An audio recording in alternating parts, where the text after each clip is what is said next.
हमें सस्पेशन था, next slide, हमें सस्पेशन था, करोड़ों लोगों को सस्पेशन था कि दाल में क्या कुछ ना कुछ काला है। बीजेपी को एंटी इनकम्बेंसी नहीं लगती थी, ओपिनियन पोल, एग्जिट पोल कुछ कहते थे, रिजल्ट कुछ और आता था। हरियाणा, महाराष्ट्र, मध्य प्रदेश उदाहरण, माहौल बनाया जाता था कि इस कारण जीते। लाडली बहना, पुलवामा, सिंदूर, नैरेटिव क्रिएशन। और फिर इलेक्शन कमीशन कोरियोग्राफ शेड्यूल बनाता था। जब कागज के वोट पड़ते थे, हिंदुस्तान एक दिन में वोट करता था, बट अब इलेक्ट्रॉनिक वोटर मशीन है, महीने लगते हैं। उत्तर प्रदेश के मतलब 5 स्टेजेस हो गए, महाराष्ट्र में 3-4 लगा दो, असम का टाइमिंग चूज करो, हरियाणा का टाइम बदल दो, महाराष्ट्र का टाइम बदल दो। तो इसके कारण हमें सस्पिशन हुआ कि कुछ ना कुछ है। उसके बाद महाराष्ट्र में, और मैंने पब्लिकली कहा, लोकसभा में भाषण दिया, महाराष्ट्र में पता लगा कि 5 महीनों में 5 साल से ज्यादा वोटर लिस्ट में आए। लोकसभा में हमारा गठबंधन जीतता है, विधानसभा में धज्जियां उड़ जाती हैं, पता भी नहीं लगता हमारा गठबंधन कहां गायब हो गया। 1 करोड़ नए वोटर विधानसभा में वोट करते हैं, लोकसभा में नहीं किया, विधानसभा में किया। इलेक्शन कमीशन कहता है 5:30 बजे बहुत भारी वोटिंग हुई। हमारे पोलिंग बूथ के वर्कर्स कहते हैं 5:30 बजे कोई भारी वोटिंग नहीं हुई थी, कोई लाइनें नहीं थी। तो महाराष्ट्र में पहली बार देखने को मिला कि कुछ ना कुछ गलत है। हमने अपना इन्वेस्टिगेशन शुरू किया क्योंकि सबूत नहीं था, कंजेक्चर था, हमें लगता था, एनजीओ वालों को लगता था, मीडिया वालों को लगता था, विपक्ष की पार्टियों को लगता था, बट क्लियर सबूत नहीं था। तो हम झिझक के बोलते थे। मैं थोड़ा कम झिझक के बोलता था, बट जनरली। प्रेस कॉन्फ्रेंस की महाराष्ट्र के बाद कि देखिए, इलेक्शन कमीशन से हमने कहा समझाइए ये हुआ कैसे, 1 करोड़ नए वोटर कैसे आए, लोकसभा में एक नतीजा, विधानसभा में दूसरा नतीजा। आर्टिकल लिखा, रीजनल न्यूज़पेपर्स में डाला, महाराष्ट्र में डाला, बहुत चला महाराष्ट्र में, क्योंकि लोगों को यह फीलिंग थी कि कुछ ना कुछ यहां पे गलत हुआ है।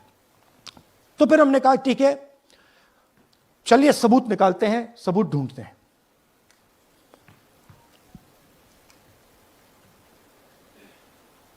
हर स्टेप पे इलेक्शन कमीशन हमें मदद नहीं कर रही थी, उल्टा जिन चीजों को हमें जरूरत थी वो नहीं दे रही थी, बहाने बना रही थी। हमने उनसे डिजिटल वोटर रोल मांगा, इलेक्ट्रॉनिक फॉर्म में वोटर लिस्ट दे दीजिए, नहीं दे सकते। एक बार नहीं, अनेक बार डेलीगेशंस गए, मैंने चिट्ठी लिखी, चलता गया, कुछ नहीं। फिर कहते हैं कि 5:30 बजे वाला मामला था महाराष्ट्र में, तो कहते हैं सीसीटीवी फुटेज को हम 45 दिन में खत्म कर देंगे, डिस्ट्रॉय कर देंगे। बड़ा स्ट्रेंज रिएक्शन है। आज 21वीं सदी में आप अनलिमिटेड डेटा एक ड्राइव पर रख सकते हो, पूरा हिस्टोरिकल डेटा आप 50-100 साल का रख सकते हो एक छोटी सी हार्ड ड्राइव में, और इसी उसको डिस्ट्रॉय करना चाहती, क्यों? सीसीटीवी फुटेज डिस्ट्रॉय करना चाहती, क्यों? वोटर लिस्ट डिस्ट्रॉय करना चाहती, क्यों? ये सवाल थे, जवाब अब बताता हूं। इन्वेस्टिगेशन हमने कर्नाटक में शुरू किया। कर्नाटक में क्यों? क्योंकि हमारी पोलिंग हमें बता रही थी कि हमें 16 सीट, हम लोकसभा में 16 सीट जीतेंगे। और 9 सीटें हम जीते, 7 सीटों में हम हारे। तो हमने उन 7 सीटों पे फोकस किया और उसमें से हमने एक चुनी, महादेवपुरा। इसमें बड़ा अजीब नतीजा था। 2024 में कांग्रेस पार्टी को 626-208 वोट मिलते हैं, बीजेपी जीतती है, तकरीबन 30,000 वोट से जीतती है, मगर 7 में से 6 असेंबली हारती है और एक असेंबली में धड़ाके से स्वीप करती है। तो हमने इस पे फोकस किया और ये जो नंबर है, महादेवपुरा में इनकी जो लीड थी 1,14,000, इस पे हमने, इस नंबर पे हमने फोकस किया। इलेक्शन कमीशन ने हमें डेटा इस प्रकार दिया है, 7 फुट 200-300 किलो। अब इसमें प्रॉब्लम क्या है कि अगर हम वोटर को निकालना चाहते हैं, मान लीजिए आपका चेहरा है, आपको आइडेंटिफाई करना चाहते हैं, तो आपकी फोटो को हमें सारी की सारी फोटोज के साथ कंपेयर करना पड़ता है। हर फोटो को देख देख कर ये फोटो ये है, तो आप सोचिए कितना काम है। अगर एड्रेस निकालना है तो आपके एड्रेस को अलग सारे के सारे एड्रेसेस से कंपेयर करना पड़ता है, बहुत भारी काम है। हमारा जो काम हो गया, थोड़ा फोकस हो गया, क्योंकि लोगों ने कहा कि देखिए ये मतलब इसमें ही हमें मतलब 6-7 महीने लगेंगे, इसमें 6 महीना लगा है। और हर कागज को हमने आइडेंटिफाई किया है, कैटलॉग किया है, फोटोग्राफ निकाली है, कंपेयर की है, 6 महीने लगे। यह है चोरी। 1,02,50 वोट की चोरी 5 तरीके से होती है: duplicate voter, fake and invalid addresses, bulk voter in single address, invalid photo, misuse of form 6। Duplicate voter मतलब एक व्यक्ति 3, 4, 5, 6 बार वोट कर रहा है, या उसका नाम 5-6 बार आ रहा है। फेक इनवैलिड एड्रेस मतलब या तो पता है ही नहीं या फिर फेक है। बल्क वोटर सिंगल एड्रेस, एक बेडरूम का घर है, उसमें 50 लोग का एड्रेस है, और जब हम वहां जाते हैं वहां लोग ही नहीं है, वोटर ही नहीं है। इनवैलिड फोटो, या फोटो है ही नहीं, या फोटो इतनी छोटी है कि उसको पहचाना नहीं जा सकता। और finally misuse of form 6। Form 6 नए वोटर्स के लिए होती है, जो 18 साल का होता है, पिछले इलेक्शन में जिसने वोट नहीं किया उसके लिए होती है। मतलब 18 से 22-23 की एज होनी चाहिए उसकी। तो इसका जबरदस्त मिसयूज हुआ है। अब थोड़ा दिखाते हैं। यह देखिए, गुरकीरत सिंह डांग, इनका नाम बूथ नंबर 116, 124, 125 एंड 126 में 4 बार। जूम इन कीजिए, ये देखिए, गुरकीरत सिंह डांग, फादर्स नेम रणबीर सिंह डांग, हाउस नंबर A413। तो वो दिखाइए, गुरकीरत सिंह डांग, हाउस A413, पूरब मैनर। 4 बार आता है। और ये सिर्फ एक व्यक्ति नहीं है, हजारों व्यक्ति हैं। ये मैं आपको लिस्ट दिखा देता हूं। ये है डुप्लीकेट वोटर की लिस्ट, देख लीजिए। ये सब डुप्लीकेट वोटर्स हैं।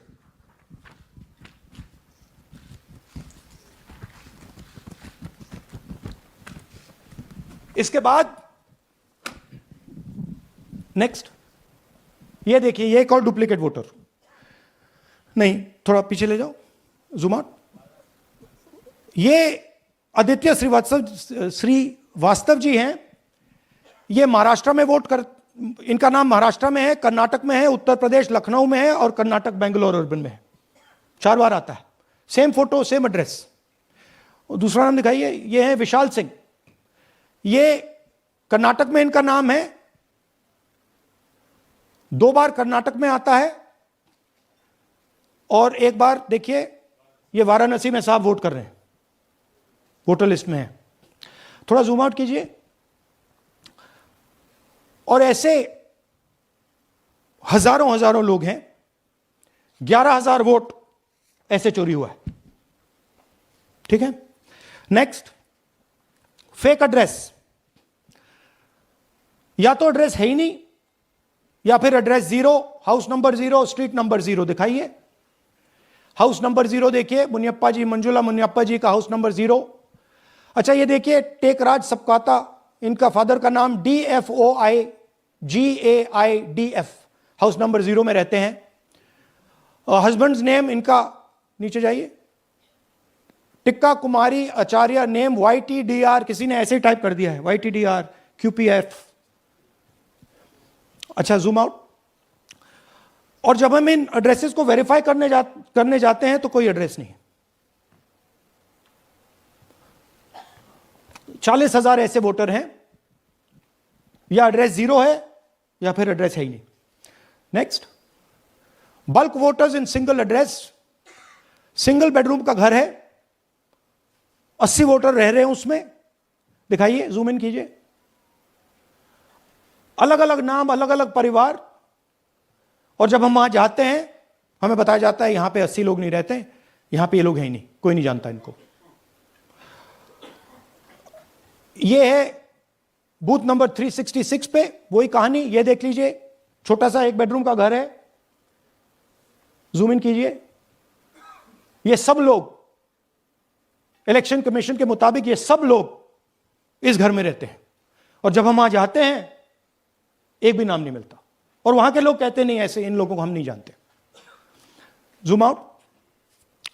10,000 से ज्यादा वोटर सिंगल एड्रेस में गए। नेक्स्ट, एक और तरीका, कमर्शियल एस्टेब्लिशमेंट में लोगों के नाम डाल दो। ये एक ब्रूअरी है कर्नाटक में, 68 वोटर्स इसमें हैं, मगर जब हम वहां जाते हैं पूछते हैं भैया ये हैं कौन, कहां है, नो आइडिया, डोंट एग्जिस्ट। अलग अलग परिवार के हैं, एक साथ रह रहे हैं इस ब्रूअरी में, पता नहीं। Next, invalid photograph. यह बहुत बड़ा तरीका है। इसमें या तो इनकी फोटो है ही नहीं पोलिंग वोटर लिस्ट पे, या फिर इतनी छोटी है कि पहचानी नहीं जाती। देख लीजिए, ये देख लीजिए, और ये सब नाम है इनके। ये सब लोग हैं जिनकी फोटोग्राफ नहीं है और या फिर दिखाई नहीं देती। Zoom out. हाँ, 4,132। Next, misuse of form 6। आपने सुना होगा, नए वोटर्स मोदी जी को वोट करते हैं, आता है मीडिया में। फॉर्म 6 नए वोटर्स के लिए है। मैं आपको आज नए वोटर बनाने का तरीका दिखाता हूं, कैसे मैन्युफैक्चर किए जाते हैं। ये देखिए, शकुन रानी जी हैं, 13/9/23 को ये नई वोटर, फर्स्ट टाइम वोटर बनती हैं। इनकी एज क्या है, दिखाओ जरा।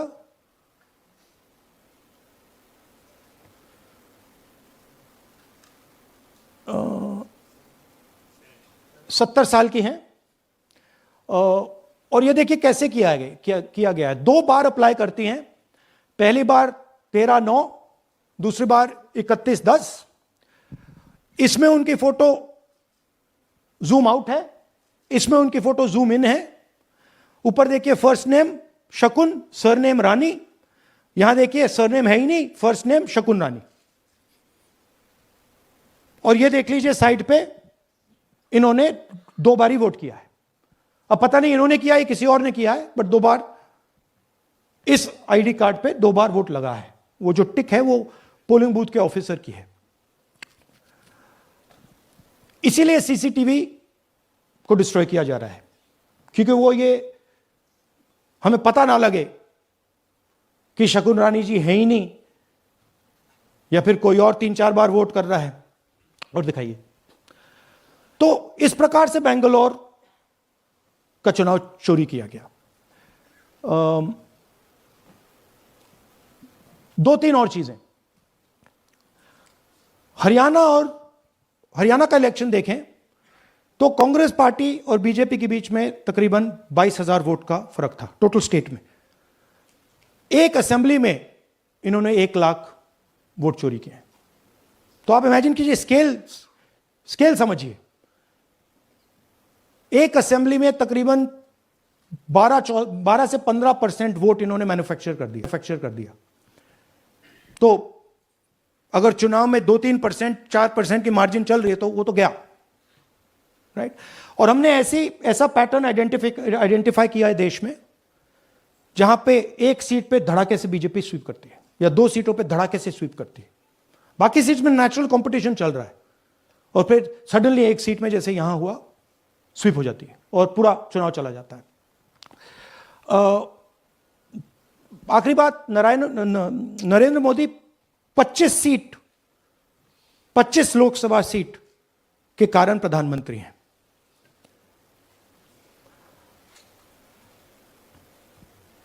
हमें इलेक्शन कमीशन यह डेटा इसलिए नहीं दे रहा है क्योंकि अगर हमने जो यहां महादपुरम में किया, अगर हम इसे बाकी लोकसभाओं में करा देंगे तो देश की डेमोक्रेसी की, लोकतंत्र की सच्चाई बाहर आ जाएगी।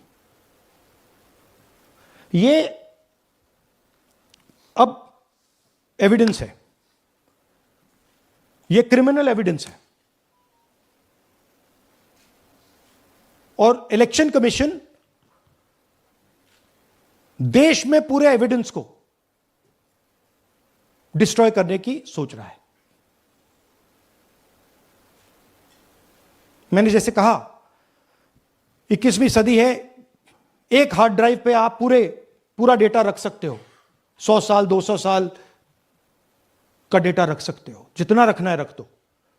मगर इलेक्शन कमीशन 45 दिन में सीसीटीवी को खत्म करना चाह रहा है, वोटर लिस्ट नहीं दे रहा है।